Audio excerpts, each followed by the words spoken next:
8페이지 볼게요. 8페이지에 3번 원가의 흐름을 봅니다. 방금까지는 좀 이론적인 내용을 본 거예요. 그러니까 원가 이 전체 풀에서 이걸 어떤 기준으로 좀 나눠 볼 거냐 그런 내용이었고, 이제 말 그대로 흐름입니다. 그러면 아까 뭐 처음에 말씀드린 대로 원가의 흐름이 나오려면 원재료부터 시작을 해야 돼요. 흘러가는 거죠. 상품은 원가획이 없다 그랬잖아요. 그래서 요거는 전체 왁구를 좀 기억하셔야 되거든요. 근데 요거를 기억하시면 역시 문제는 항상 똑같이 나옵니다. 계산 문제 쪽에 이거는 다 계산 문제인데 그렇게 어렵진 않아요.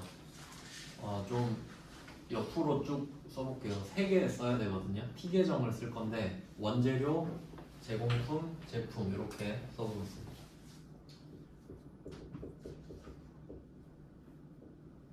원재료 T 계정.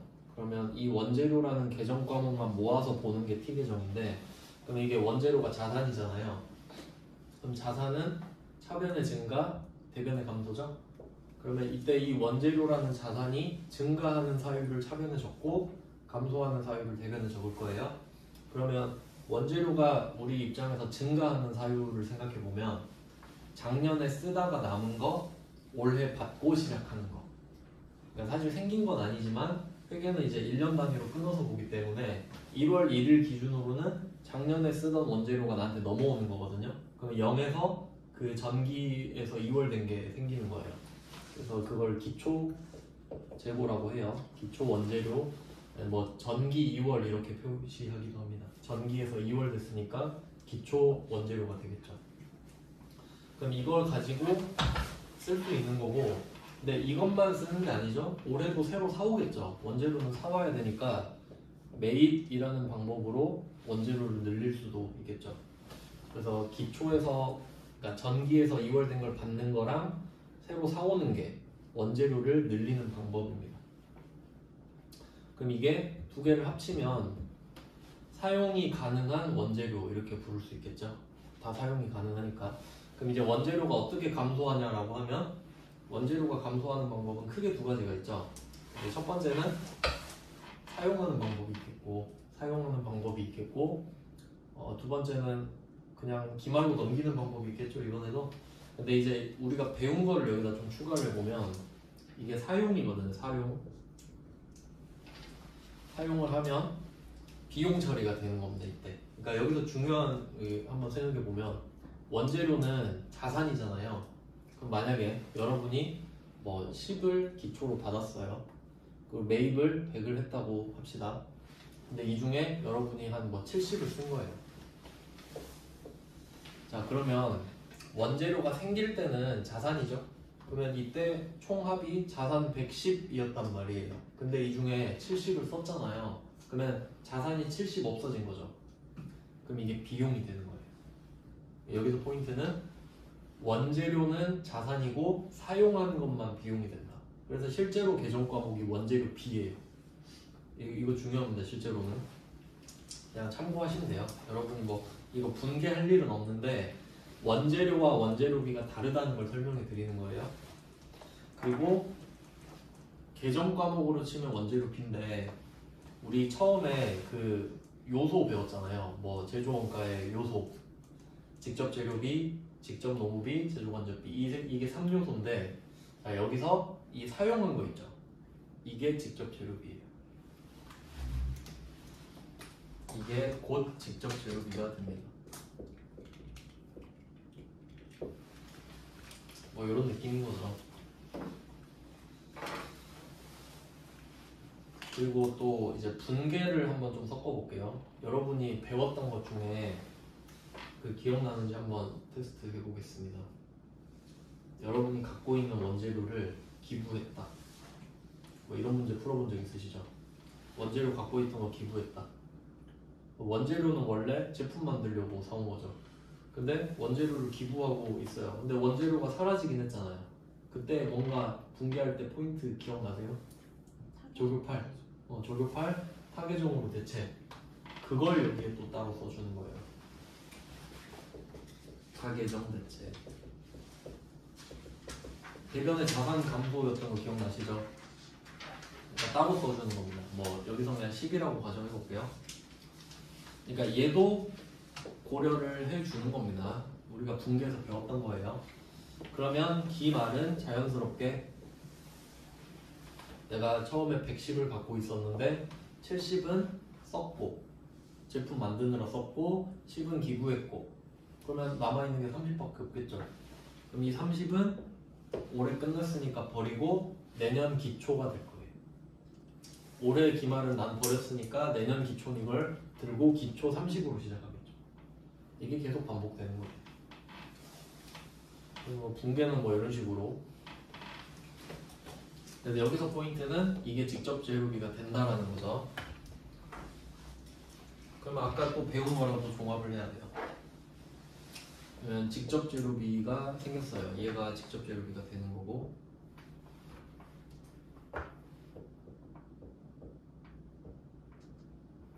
그리고 또 어디에서 직접 노무비가 또 들어오겠죠. 이것도 원래 구하는 방법이 있는데 잘 물어보진 않아요. 그냥 있다고 생각하시면 돼요. 그 다음에 제조 간접비도 어디서 만들어 먹겠죠. 3요소가 이렇게 모이는 거잖아요. 근데 여기서 직접 재료비는 시험에 낸다는 거예요. 이렇게 원재료 T 계정을 통해서 내가 얼마를 받았고 얼마를 샀고 얼마를 써서 뭐 이런 거 이렇게 구한다는 거죠. 직접 재료비. 그리고 이 세 개를 합치면 제조원가잖아요. 이름이. 근데 좀 웃긴 게 그냥 제조원가라고 하면 되는데 굳이 단기 총 제조원가라고 부릅니다. 그래서 앞으로 이제 단기 총 제조원가라는 말을 보실 텐데 이때는 이 단기 총 제조원가에서 단기 총을 그냥 괄호를 쳐서 없다고 생각하세요. 아무 의미 없는 말이에요. 당연히 단기에 쓴 거를 말을 할 테고 당연히 총 제조원가를 말을 하겠지. 그래서 이 세 개를 합친 걸 단기 총 제조원가라고 합니다. 이제 옆에 제공품을 그릴 거예요. 사실 원가 회계할 때 주인공은 제공품이에요.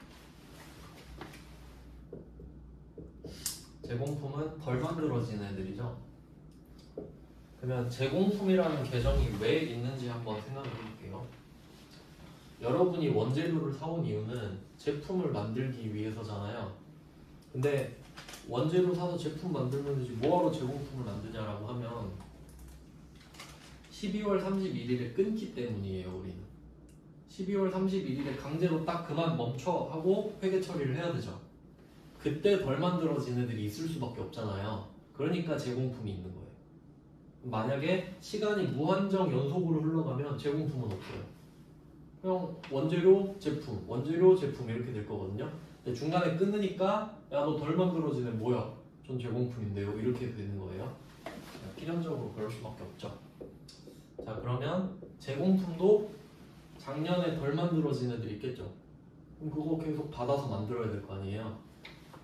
근데 제공품의 문제는 뭐냐면 원재료는 완성도가 0%죠. 사와서 아무것도 안 건드린 게 원재료잖아요. 그러니까 얘는 완성도가 0%로 깔끔하거든요. 근데 얘는 무슨 문제가 생기냐면 완성도가 다 달라. 어떤 애는 10% 만들어져 있고 어떤 애는 20% 만들어져 있고 그래서 나중에 그걸 고려하는 게 또 나올 거예요. 그냥 뭐 참고하시고. 자 그럼 얘도 이제 기초가 있을 거고요. 근데 제공품은 사오는 거 아니죠. 원재료는 사와야 되잖아요.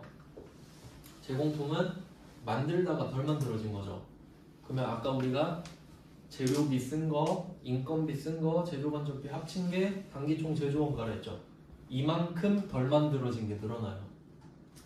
그래서 단기총 제조원가가 일로 들어갑니다. 제조원가가.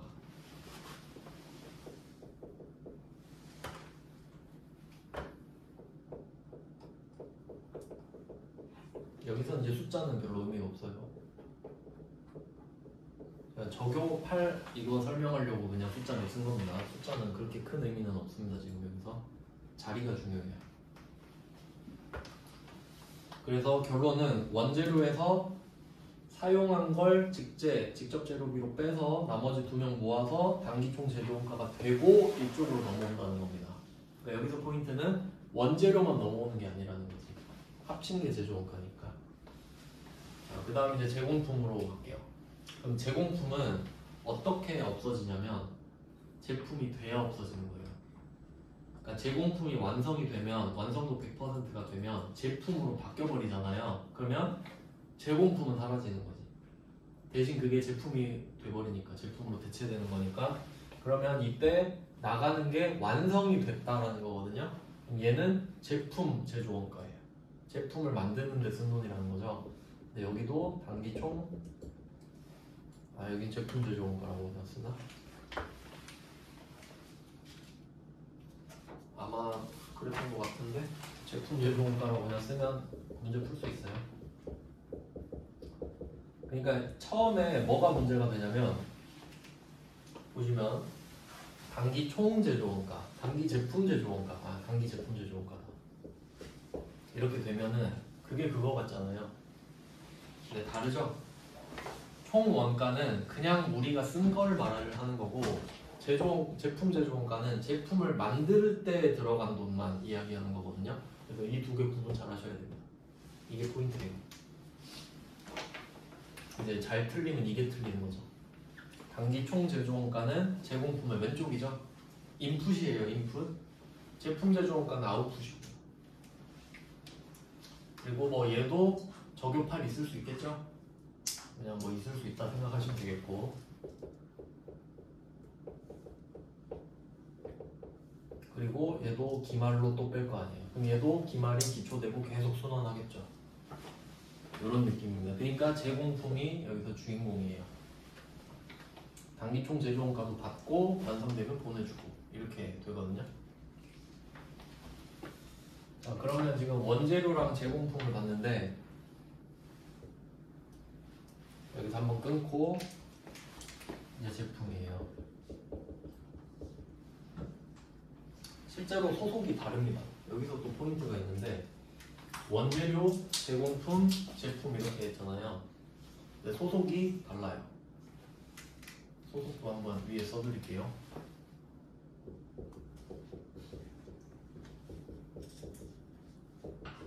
이때 이 원재료랑 제공품은 묶어서 제조 원가 명세서가 되고요.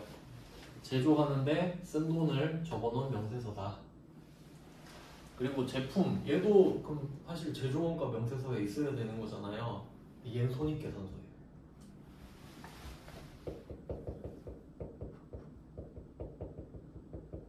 이것도 시험에 나오니까 말씀을 드리는 거고요. 그리고 사실 이 부분이 전산회계 1급에서 그 혹시 4점짜리 문제 아시나요? 전기분 재무제표라고 있는데 그게 여기 이겁니다. 그 순서가 원가명세서가 1번, 손익계산서가 2번, 그 다음 잉여분 처분계산서가 3번, 재무제표가 4번이거든요. 1번, 2번. 그러니까 사실 그 4점짜리 문제 있잖아요. 여러분이 그때 어려웠던 이유가 원가를 알아야 풀거든요. 근데 그 4점짜리 하나 풀려고 원가를 해? 그건 또 아니죠. 그냥 외워서 했잖아요. 이제 연결시키면 그래서 그때 그랬구나 이게 되는 거예요. 그러니까 사실 제 생각에 전산회계 1급을 그 제조업으로 내는 것 자체가 좀 이상해요. 왜 내냐면 원가 문제 내려고. 우린 제조업이니까 원가 문제 풀 줄 알아야지. 이건 좀 억지죠 사실. 어쩔 수 없어요. 그럼 제품도 기초가 있고 자 여기서 포인트입니다. 제공품 입장에서는 단기 제품 제조원가가 나가는 거죠. 제공품이 줄어드는 거죠. 근데 제품 입장에서는 늘어나는 거죠. 이게 포인트예요. 정확히 대응하잖아요. 단기 제품 제조원가. 그러니까 여기도 단기는 필요 없는 말이에요. 뭐 차기 이야기 하는 거 아닐 거 아니에요.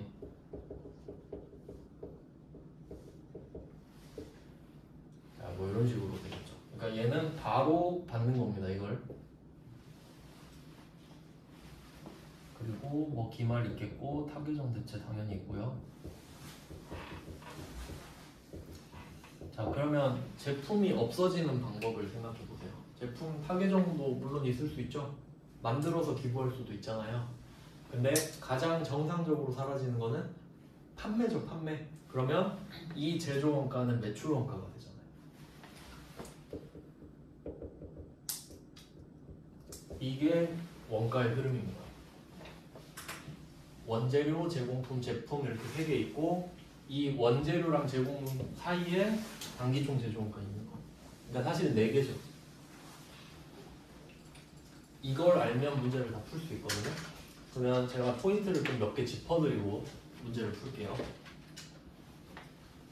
자, 여기서 경계가 갈라지는 이유를 한번 생각해 볼게요. 제품도 제조원가 명세서에 있어야 될 것 같거든요. 왜 아니냐면 한번 생각해 보세요. 제품은 팔면 돈이 들어오죠. 원가 명세서는, 그러니까 원가는 정확히 말하면 뭐냐면, 원가는 뭘 의미하냐면 비용 있죠, 비용. 비용을 크게 이제 두 개로 나눈단 말이에요.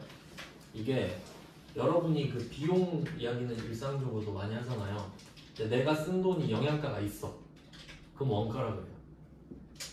그러니까 예를 들어서 여러분이 뭐 출근해서 밥 먹고 뭐 출퇴근 기름 쓰고 이런 거 있잖아요. 그런 건 보통 원가성이 있다고 보지. 밥을 먹고 출근을 해야 일을 하니까. 근데 내가 그 월급으로 비트코인 샀다 뭐 그런 거는 좀 원가 느낌은 아니죠. 그래서 영양가가 있으면 원가고 영양가가 없으면 손실이라고 해요. 둘 다 들어보셨죠? 그러니까 매출 원가라 그러는 거예요. 내가 이거 파느라 이 돈 안 썼으면 이 돈을 못 벌잖아요. 그래서 지금 이 원가를 배우고 있는데 방금 말씀드린 대로 제품은 팔 수 있죠. 팔면 돈 들어오니까 얘는 돈을 쓰기만 하는 거 아니라 이거지. 오히려 파는 쪽에 가깝죠. 그러니까 얘는 손익계산서. 제품을 팔면 이익이 생기잖아요. 제품 매출 계정 과목 찍히면서 매출 원가도 같이 생기고. 그러니까 손은 매출 원가고 이익은 매출액이 되겠죠. 둘 다 생기니까 제품만 손익계산서. 근데 원재료랑 제공품은 팔 일이 없죠. 그러니까 손익계산서로 갈 수가 없지. 얘는 원가 명세서에 갇혀 있는 겁니다. 그래서 경계가 이렇게 나눠졌는데 그러면 크게 보면 이렇게 두 개가 있잖아요. 근데 여기서 경계가 제품 제조원가죠. 그래서 이거 잘 내요. 원가 명세서랑 손익계산서에 둘 다 있는 거 뭐게? 이거 뭐겠어요? 제품 제조원가죠. 왜냐면 제공품한테는 아웃풋이지만 제품한테는 인풋이잖아요. 그러니까 여러분은 이런 걸 좀 노려야 되는 거예요. 한번 이해해놓고 외우면 그냥 보자마자 풀 수 있는 거죠. 이거 그냥 바로 풀잖아요. 죽는 문제가 되는 겁니다. 자, 그러면 왁도를 설명해 드렸으니까 문제를 어떻게 풀지 한번 볼까요? 별로 안 어렵거든요. 한번 볼게요. 자, 30번 문제입니다. 아니 26번이죠. 8페이지 26번. 자, 저는 이거 이론 문제를 풀 때 뭐부터 보냐면 물음표에 제일 가까운 거 단어를 찾는데 26번은 원재료 매입액이죠. 그러면 이 그림 중에 여러분은 딱 위치를 생각해내셔야 돼요. 원재료 매입액은 원재료 차변이죠. 원재료 차변을 물어보는 겁니다. 그러면 얼른 원재료 이 T 계정을 떠올리는 겁니다. 자, 그러면 사용한 원재료가 100만 원이죠. 그럼 여기잖아요. 100만 원. 여기 그냥 여러분은 문제 풀 때 이렇게 푸는 거예요. 자리가 없어서 이렇게 T를 그리고 원재료 사용한 게 100만 원이라 그랬죠. 그럼 오른쪽 위에 100만 원을 이렇게 적고 사용했으니까, 그리고 기말 원재료가 기초 원재료보다 20만 원 더 많죠. 그러면 이때는 그냥 기말에 20을 쓰고 기초에 0을 쓰세요. 상관없잖아요. 자, 그러면 차변이 얼마냐 이거예요. 원재료 매입 120이죠? 산수 문제잖아요. 네, 이런 거는 되게 쉬운 문제죠. 그러니까 이런 거 계산 문제라고 제끼면 안 돼요. 이런 건 반드시 푸셔야 됩니다. 보자마자 풀 수 있죠? 밑에 뭐 X, Y 써 있는데 그냥 T 그리고 100만 원, 20만 원 빵 쓰면 끝나잖아요. 이게 답이니까. 위치로 푸시는 걸 추천해 드립니다. 26번은 정말 추천하는 문제.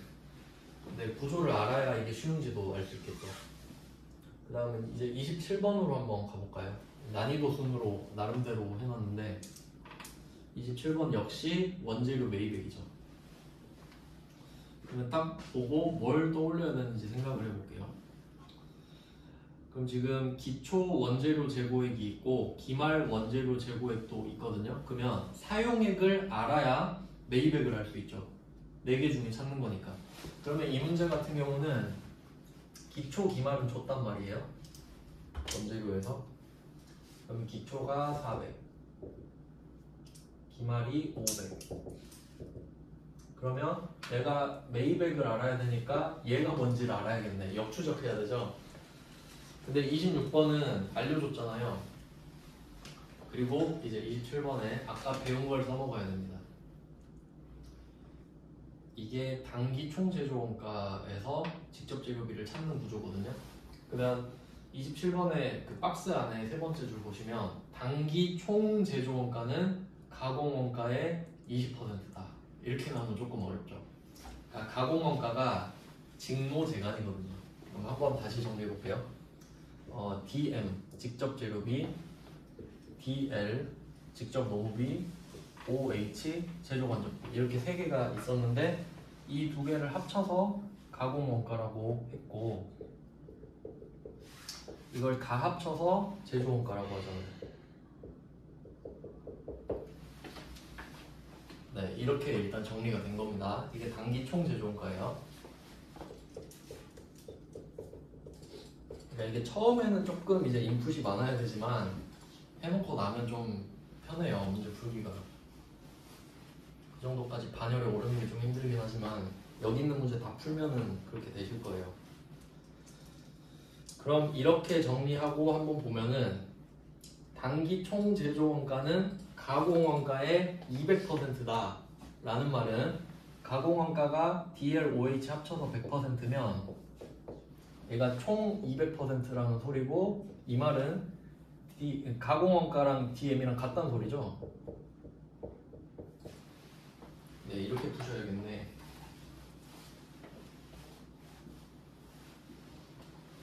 네, 일단 이 구조는 이해되시죠? 자, 그러면 DL이랑 OH가 뭔데? 이렇게 물어볼 수 있는데 27번 박스 안에 두 번째 줄 있죠. 단기 노무비 1000만원, 제조경비 500만원. 제조경비는 OH라고 해석하셔도 돼요. 제조경비라고. 그러면 1500. 결론은 이 1500이랑 DM이랑 같잖아요. 그럼 얘는 1500이 된다 이 말이에요. 네, 그럼 답이 1600이겠네. 갑자기 확 어려워졌죠? 근데 아까 말씀드린 이 가공원가, 기본원가 이런 말 되게 많이 나온단 말이에요. 이런 식으로 응용이 돼가지고. 근데 이런 문제를 여러분이 버리면 안 되는 이유를 제가 논리적으로 설명해 드릴게요. 여러분이 시험장 가면은 90분 동안 시험 보거든요. 근데 90분이면 1시간 반이죠. 시간이 남아요. 100% 남습니다. 왜냐면 회계 1급은 시간이 부족해요 보통. 근데 세무 2급 같은 경우는 여러분 시험도 한번 보셨고 이제 솔직히 세무 2급 같은 경우는 알면 풀고 모르면 손을 못 대서 시간이 남아요. 그럼 이제 나중에는 이런 문제도 아쉽단 말이에요. 한 문제 푸는데 시간이 꽤 걸린다 하더라도 맞춰야 돼요. 시간이 많이 남으니까. 그래서 좀 원가 계산 문제도 좀 하셔야 됩니다. 네, 뭐 이런 거 연습해보시면 하나 더 해볼까요? 28번. 자, 28번 문제는 직접 재료비잖아요. 그러면 이 원재료에서 사용을 찾아야 되는 거죠. 이게 직접 재료비라고 말씀드렸으니까 사용한 부분을 찾는 겁니다. 원재료에서. 그러면 기초, 기말, 매입을 알아야죠.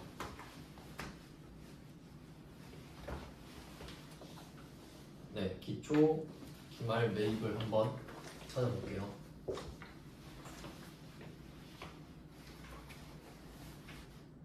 단기 총 제조원가는 230이고요. 이거는 장난을 제대로 쳐놨는데 근데 이런 문제를 많이 냅니다. 시간이 좀 걸려도 풀 수 있어야 된다 했죠. 그러면 두 번째 줄에 보면은 제조간접비는 단기 총 제조원가의 20%다. 그러면 230만 원에 20%를 곱해야겠죠. 이거는 계산기가 꼭 있어야겠네요.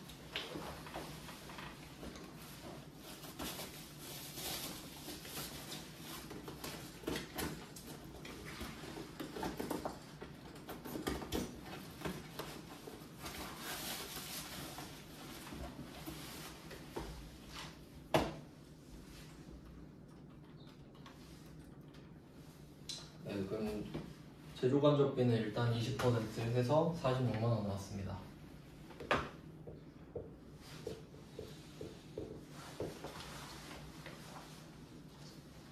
그리고 제조 간접비는 직접 농업비의 80% 이렇게 나왔어요.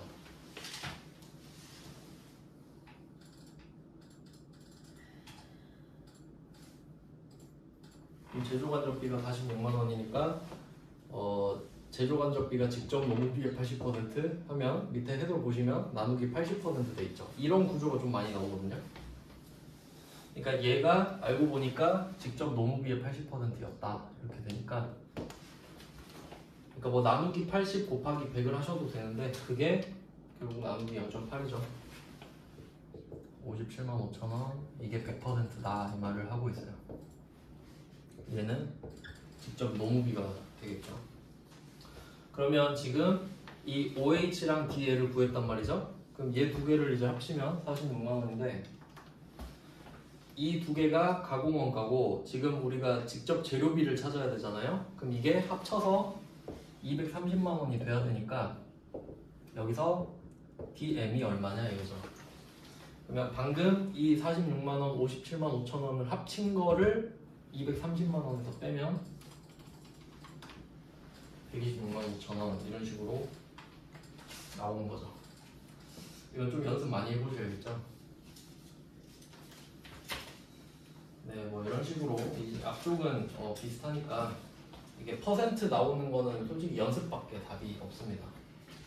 근데 거의 이런 식으로 나오니까 연습을 좀 해보시면 되겠고, 이제 다음 유형으로 한번 넘어가 볼게요. 9페이지로 한번 가보세요. 9페이지에 이제 퍼센트 없는 거 해볼게요. 31번. 단기 총 제조 원가를 구해라. 자, 여기서 포인트는 이 제조 원가가 단기 총 제조 원가인지 단기 제품 제조 원가인지 찾는 거예요. 그러면 단기 총 제조 원가를 찾는 방법은 두 가지가 있는 거예요. 첫 번째는 제공품으로 찾으면 쉽습니다. 그렇겠죠? 근데 보통은 앞쪽에서 줘버려요. 그래야 복잡하잖아요, 풀 때. 어떤 식인지 한번 생각을 해볼게요. 그러면 31번 같은 경우는 딱 봐도 원재료가 없잖아요. 그러면 뒤쪽에서 타고 들어가라는 소리죠? 뒤쪽에서. 왜냐면 지금 제품 쪽을 다 줬거든요. 기초 제품이랑 기말 제품이랑 매출 원가를 다 줬죠. 그러면 여기에 이제 대입을 해보면 지금 기초 제품이 5만 원이에요. 그리고 기말 제품은 4만 원을 줬죠. 매출 원가는 55만 원을 줬습니다. 그럼 이 세 개를 알려줬으니까 제품 제조 원가는 구할 수 있겠지 이런 말이죠. 그럼 이것도 그냥 산수죠. 매출 원가에다가 기말 더하고 빼기 기초를 하면 차근 대변 같으니까 얘는 54만 원 되거든요. 그럼 54만 원을 일로 넣어서 이 두 개를 주면 얘를 구할 수 있는 거죠. 근데 여기서 기초 제공품 줬잖아요. 네, 이게 54만 원이니까 기초 제공품은 3만 원, 기말은 만 원. 이렇게 하면 역시 54만 원에 만 원 더하고 3만 원 빼면 됩니다.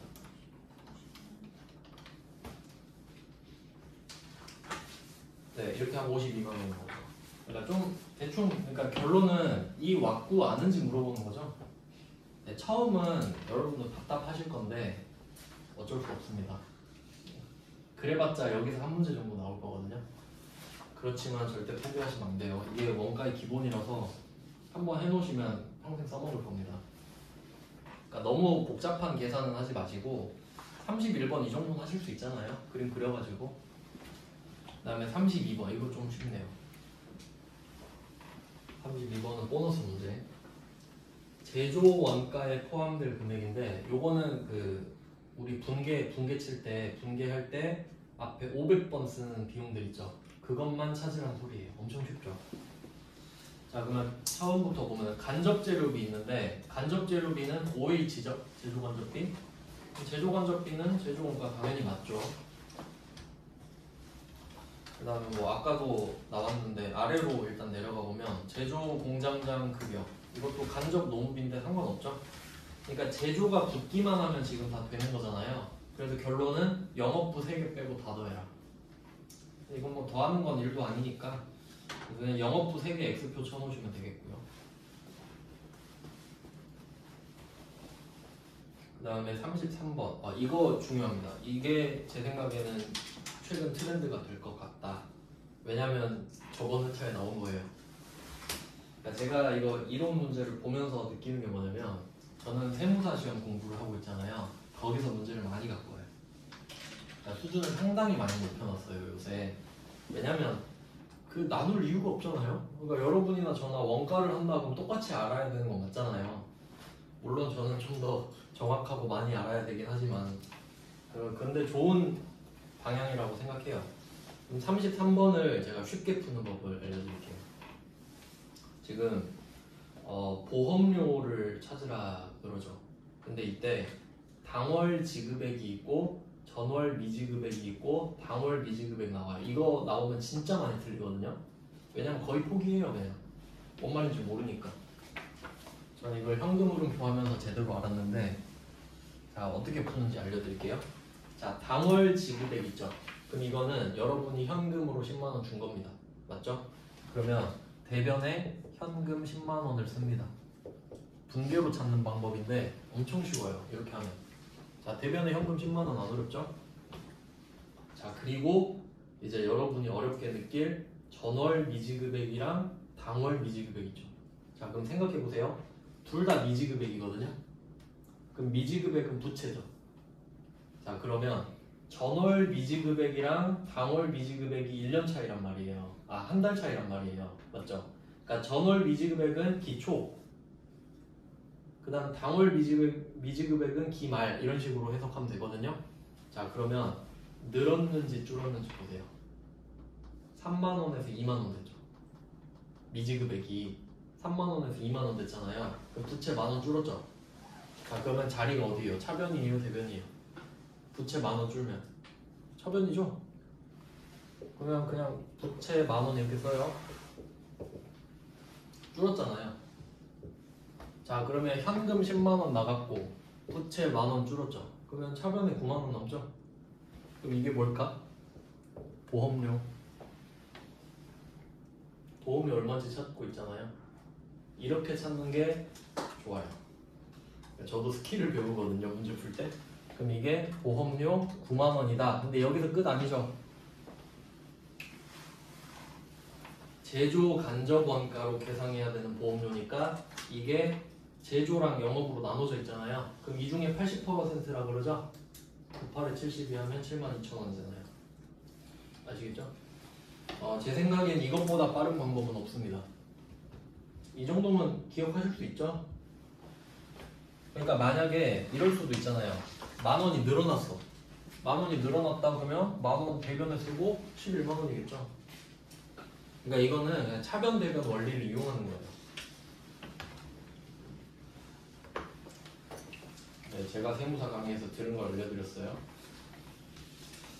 네, 그럼 33번도 꼭 푸셔야 되고요.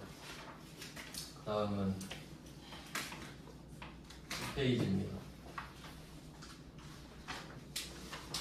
이런 게 이제 계산기 딱 손에 익으면 그냥 계산기 다다다닥 치고 바로 답 나오는 그런 문제인데 이거는 자리만 알면 되네요. 그러니까 제가 추천하는 거는 퍼센트 없는 거 있죠. 이런 것들은 진짜 쉽게 풀 수 있는데 한번 34번을 어떤 느낌으로 푸는지 좀 볼까요? 이거 다 세무 2급이니까 단기 제품 제조원가잖아요. 그럼 여러분이 머릿속에 딱 이걸 그리는 거예요. 제품 제조원가네.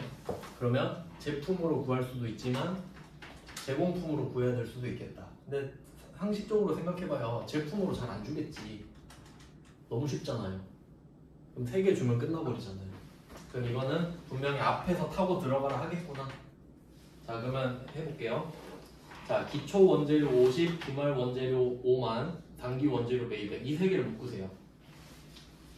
기초 원재료, 기말 원재료, 단기 원재료 매입 이 3개를 묶으면 DM 구할 수 있죠.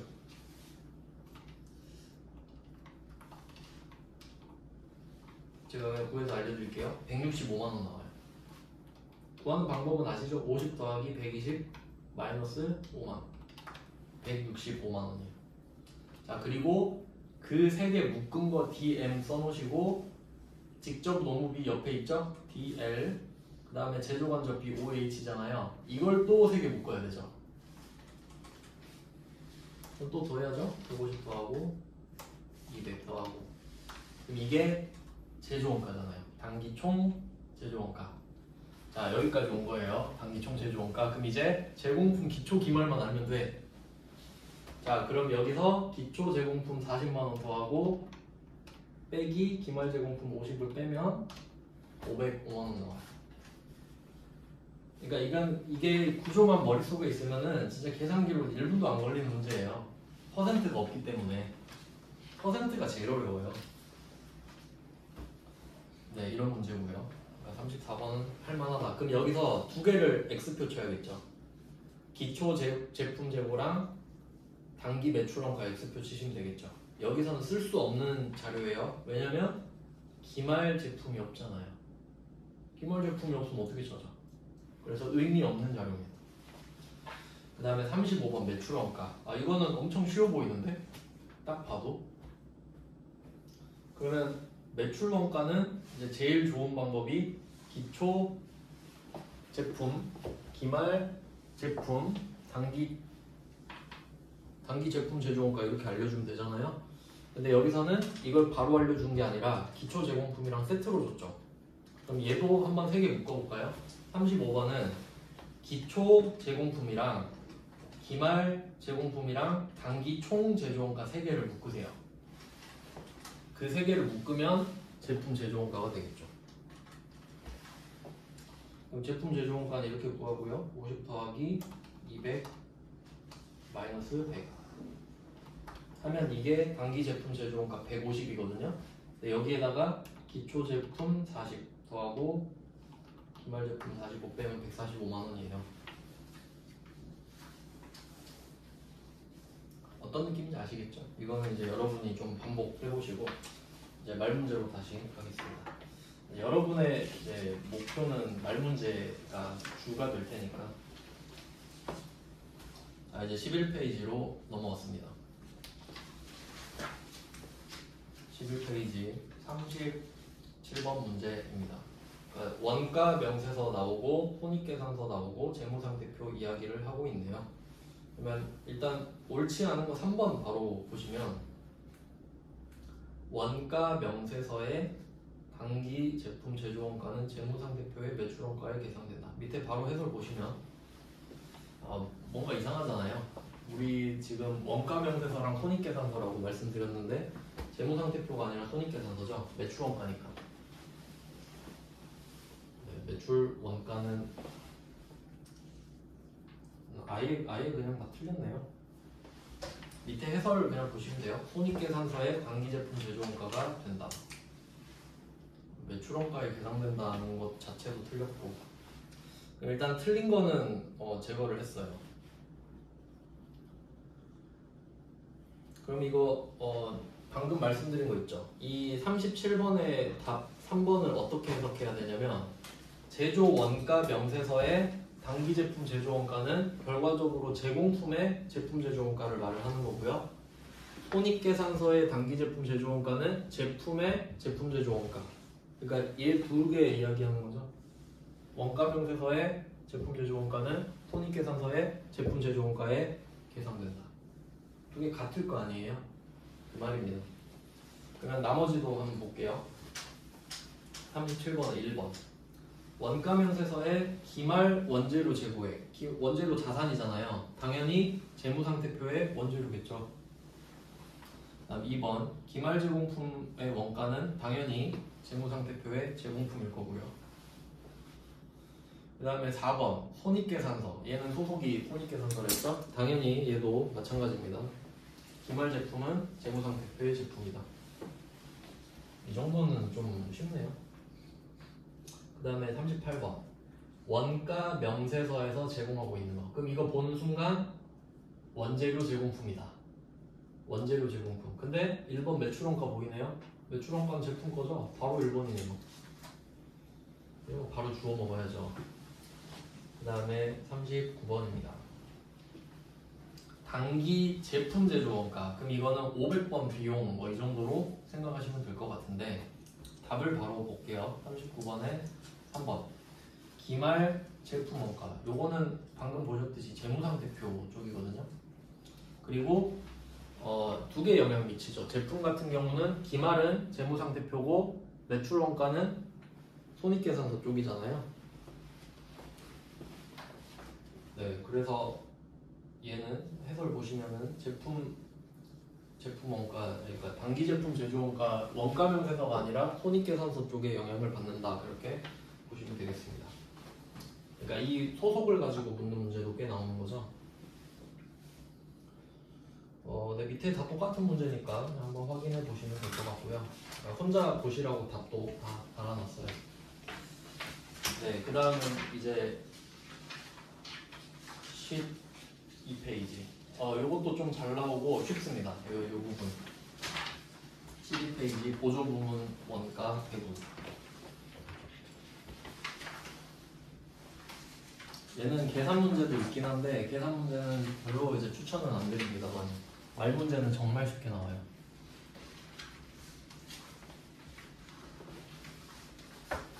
이거는 일단 그림으로 대충 어떤 느낌인지 설명을 드리고요.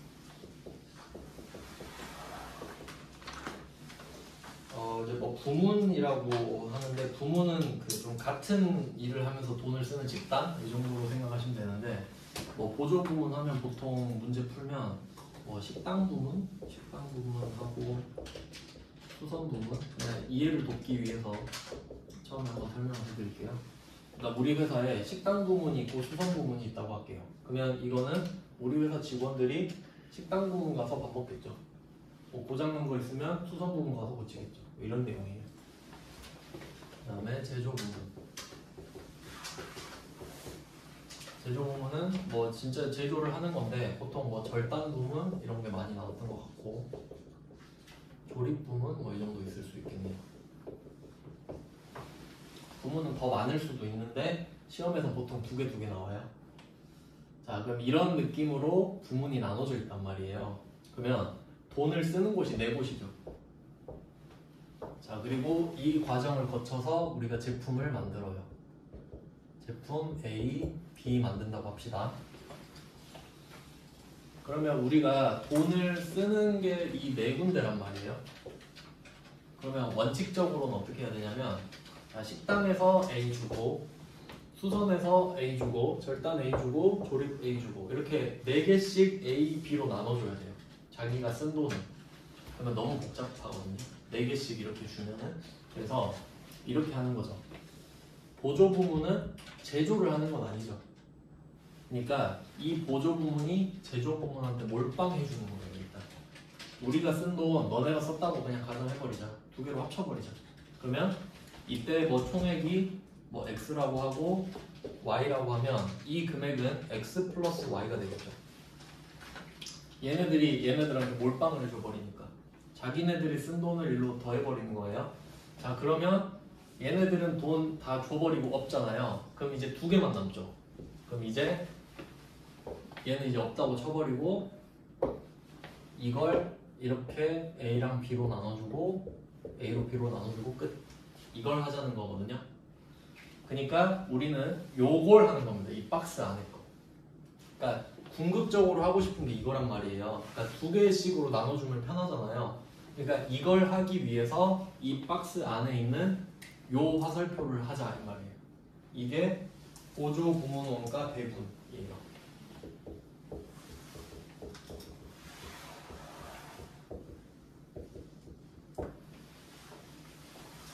배분이랑 배분은 같은 말로 보시면 돼요. 원가랑 비 이걸 같은 말로 쓰듯이 영어로는 allocation이라고 하고 distribution이랑 좀 다른 느낌이에요. 거꾸로 하면 분배잖아요. 근데 분배랑은 다른 느낌이에요. 배분은 기준을 정해서 나누는 걸 말해요. 자, 그러면 대충 이런 느낌이다 하고 볼게요. 하나씩.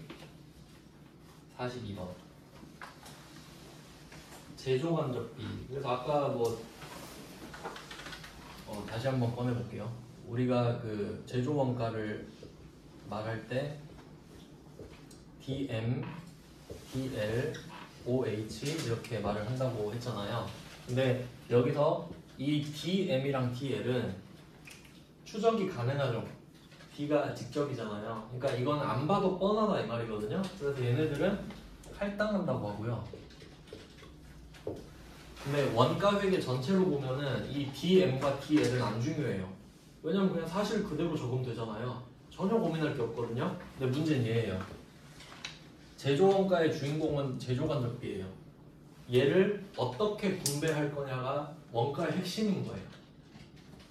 왜냐면 DM과 DL은 분배하는 게 아니죠. 그러니까 배분하는 게 아니라 할당하면 되거든요. 근데 얘는 배분을 해줘야 된단 말이에요. 그러면 기준이 필요하겠죠. 이해되시죠? 직접이 붙은 애들은 배분하는 게 아닙니다. 사실 그대로를 적는 거예요. 근데 제조간접비는 이게 어디서 썼는지 모르니까 내가 기준을 정해야 돼요. 자, 그러면 한번 볼게요. 어떻게 기준을 정할 건지. 42번 문제 보시면은 제조간접비의 배분 기준을 설정할 때 고려해야 하는 요소 중에 합리적이고 우선으로 적용되어야 하는 요소 2번 인과관계. 이거 맞출 수 있죠? 원인과 결과잖아요. 당연히 원인과 결과 해야겠죠? 예를 들어볼게요. 전기요금을 부과하겠대요. 전기요금. 그럼 그냥 그 계량기 갖고 와가지고 너 전기 몇 킬로 썼어? 그럼 그걸로 나누는 게 인과관계죠? 네, 그게 인과관계입니다. 네, 그러니까 요거는 아주 쉬운 문제죠. 제조간접비는 인과관계에 따라 해라. 다른 기준도 있긴 한데 그런 것까지 물어볼 것 같지는 않습니다. 43번 갈게요. 그러면 이제 그 인과관계를 뭘로 할래? 이거 물어보는 거거든요. 43번. 건물 나왔죠. 사용연적 맞겠죠. 그 다음에 2번 노무관리. 종업원 수 뭐 맞는 것 같죠. 노무니까. 그 다음에 3번 검사. 검사면 검사 수량이나 시간 맞을 것 같아요.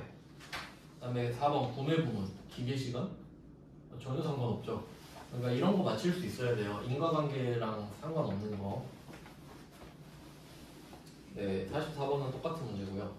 이제 45번 갈게요. 이게 잘 나옵니다. 이게. 지금 우리가 보조 부문 원가를 배분하는 걸 하고 있는데 방법이 3개 있거든요. 뭐 밑에 다 나와 있죠. 첫 번째가 상호배분법, 두 번째가 단계배분법, 그 다음에 직접배분법. 이렇게 3개가 있는데 그림 그린 김에 그림으로 먼저 한번 설명을 해드릴게요. 자, 그러면 보조 부문이 있고 제조 부문이 있다 이렇게 말씀을 드렸는데 보조를 제조로 쏘는 방법이잖아요. 그러면 이 중에 제일 간단한 게 직접 배분법이거든요. 다이렉트. 그럼 이건 뭐냐면 이제 실제로 얘네들이 어떻게 얽혀 있냐면 수선 부문에 일하는 사람도 식당 부문 가서 밥 먹었을 수 있죠. 그러니까 얘네들이 이렇게 막 얽혀 있단 말이에요. 이런 식으로 서로 관계가. 근데 직접은 뭐냐면 어차피 지금 보조를 제조로 다 쏴줄 거죠. 그러니까 둘이 쇼부를 본 거예요. 야, 우리끼리는 서로 주지 말게. 그냥 얘네들 다 줘버리게. 해서 얘 둘이 관계를 무시해요. 없는 셈 치고 그냥 이렇게만 주자 이거예요. 이렇게만 쏴버리자. 그러니까 엄청 간단하고 부정확해요. 왜냐면 서로 쓴 거는 무시해버리잖아요. 우리 입장에서 좋죠. 문제 쉽게 나오겠죠. 부정확하고 뭐 그렇다, 부정확하고 간단하다 이런 식일 거예요. 그래서 45번 같은 경우는 답이 3번이잖아요. 그러니까 직접 배분법이 정확도가 가장 낮다라고 나오는 거예요. 가장 부정확해요. 그 다음에 정확한 게 단계죠. 단계도 한번 말씀드려볼게요. 그러면 직접은 서로 쌩 까는 건데 단계는 뭐냐면 이제 식당이랑 수선 이렇게 있잖아요. 근데 만약에 식당 부문은 사람들이 와서 밥을 다 먹으니까 얘가 이제 좀 기여도가 높다 이렇게 하면 얘는 수선 부문에 줘요. 보조인데도. 그리고 여기도 주고 여기도 주겠죠. 그러면 수선 부문은 식당 부문한테 받은 게 있잖아요. 돈. 그럼 이 받은 거랑 합쳐서 이렇게 두 번 주고, 그러니까 얘는 없어졌지 이미. 얘가 단계를 정해서 식당 부문이 1등 이렇게 말을 하면 얘는 세 군데로 주겠죠. 그럼 세 군데로 찢어졌으니까 얘는 없어졌겠죠. 그럼 이제 두 번째 이내가 식당 부문한테 받은 거 있잖아요. 그럼 그거랑 집 거랑 합쳐서 두 개로만 나눠주고 끝나요. 그러니까 단계를 정한다 이거지. 순서를. 그러면 이제 한번 생각해 보세요. 단계 배분법은 직접 배분법보다는 정확하죠. 그래도 걔보단 낫잖아요. 그리고 또 중요한 게 있는데 직접 배분법은 순서 상관없습니다. 지들끼리 무시하잖아요. 그냥 얘가 먼저 줘도 되고 얘가 먼저 줘도 결과는 똑같거든요. 근데 단계 배분법은 순서가 중요해요. 그럼 만약에 식당 부문을 먼저 줬는데 수선 부문이 먼저 줄 수도 있잖아요. 그럼 금액이 달라져 버립니다. 그러니까 여기서 중요한 건 뭐냐면 이 X, Y 금액 있잖아요. 이 총액은 안 변해요. 근데 이 X를 쪼개서 주잖아요. 근데 얼마 줄 건지가 달라진다고. 총액은 절대 달라지면 안 돼요. 그럼 말이 안 되죠. 총액이 달라져 버리면은 얼마로 나눠줄 건지가 달라진다는 겁니다. 그래서 여기서 포인트는 단계 배분법은 순서도 좀 중요하다. 이렇게 또 뒤에 나올 거예요. 그 다음에 상호 배분법은 얘는 방정식 써서 풀어야 됩니다. 상호 배분법은 서로 모든 걸 다 완벽하게 고려해요. 이거 엄청 어려워요. 서로 다 줍니다. 다. 그래서 순서도 상관없고요. 어차피 다 주기 때문에 이거는 계산 문제를 풀어봐야 무슨 말인지 좀 아실 텐데 일단 말 문제부터 보죠. 그래서 이 보조부문비를 배부하는 문제가 나오면 그냥 상단식으로 외우시는 게 좀 편해요. 복잡하고 정확도가 높다. 네, 그럼 45번 봤고요. 이제 46번으로 한번 가볼게요. 46번 1번 상호 배분법은 완전히 반영한다. 맞죠? 2번 단계 배분법은 전혀 반영하지 않는다? 그건 아니죠. 그러니까 일부 반영한다고 하거든요. 왜냐면 첫 번째는 반영하는 거니까 두 번째가 반영 안 하는 거지. 그래서 뭐 이렇게 쉽게 찾을 수 있고 나머지도 좀 보시면 46번에 3번 직접은 전혀 안 한다. 맞죠? 그 다음에 4번 이거 중요해요. 46번에 4번 상, 단, 직 어떤 방법을 사용하더라도 보조 부문의 총 원가는 제조 부문에 모두 배분된다. 제가 말씀드린 이 보조 부문의 총 원가가 X예요. X가 결국 Y로 다 가는 건 맞잖아요. 그러니까 얼마로 가는지가 달라지는 거지. 총액은 X 플러스 Y가 되겠죠.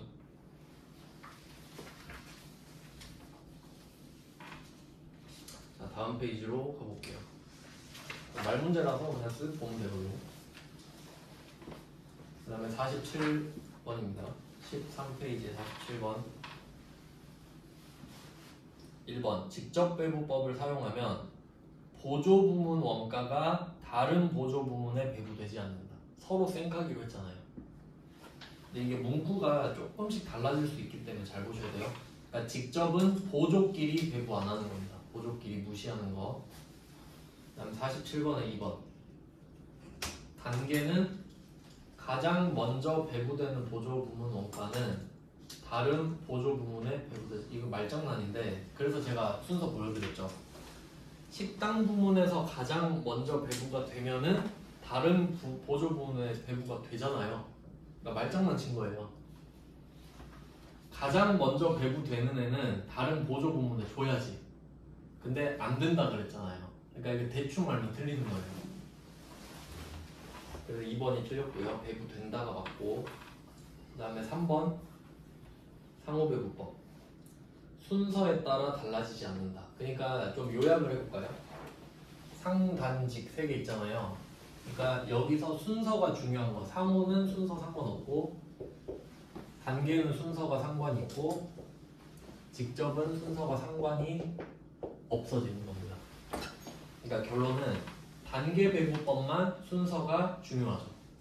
이것도 알고 계셔야 문제를 풀 수 있는 겁니다. 그러니까 상호 배분법은 배부 순서 상관없다. 그리고 또 47번에 4번 완전히 고려한다. 뭐 이런 거는 쉽죠. 그 다음에 48번 바로 가보겠습니다. 뭐 같은 거는 좀 중복은 생략하고요. 48번에 뭐 4번 정도만 볼까요? 답이네. 48번에 4번. 상호배분법은 이론적으로 가장 타당한 건 맞아요. 서로 다 고려하니까. 근데 계산이 간단할 리는 없죠. 네, 효율적이지 않습니다. 이것도 돈이 들 테니까. 네, 그 다음은 49번입니다.